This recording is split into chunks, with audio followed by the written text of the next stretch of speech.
Liquid ખાતર બનાવવા માટે સૌથી પહેલાં કોઈ ઓળું વાસણ લો, ડોલ કે એવું, તેમાં આવા અડાયા છાણા, મતલબ કે એ છાણા કે જે ગાય ભેંસ પોદળા કરે છે અને તે સુકાઈ જાય છે, જમીન પર જ,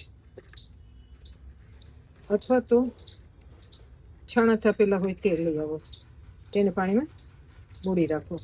10 થી 12 દિવસ બોળશો તો તેમાંથી આવું સરસ મજાનું ઓર્ગેનિક લિક્વિડ ખાતર તૈયાર થઈ જશે.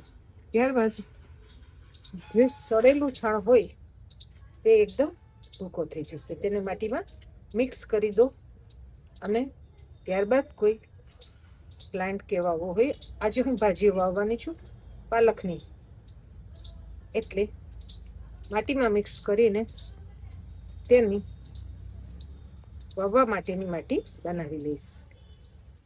હવે આ બનાવેલું લિક્વિડ ખાતર જે આપણે ડોલમાંથી લઈએ છીએ તેને સીધું પ્લાન્ટને આપવાનું નથી, પણ કોઈ પણ સાઈઝનો તમે ટમ્બલર કે ડબલું લો, એ સાઈઝના તમારે 1 ટમ્બલર આ ખાતરનું લેવાનું છે, લિક્વિડ ખાતરનું, અને તેમાં 10 ટમ્બલર પાણીના નાખી અને ત્યારબાદ કોઈ પણ પ્લાન્ટને તમે આપી શકો છો. જો ડાયરેક્ટ તમે આ ખાતર આપશો તો તમારો પ્લાન્ટ કદાચ બળી પણ જાય.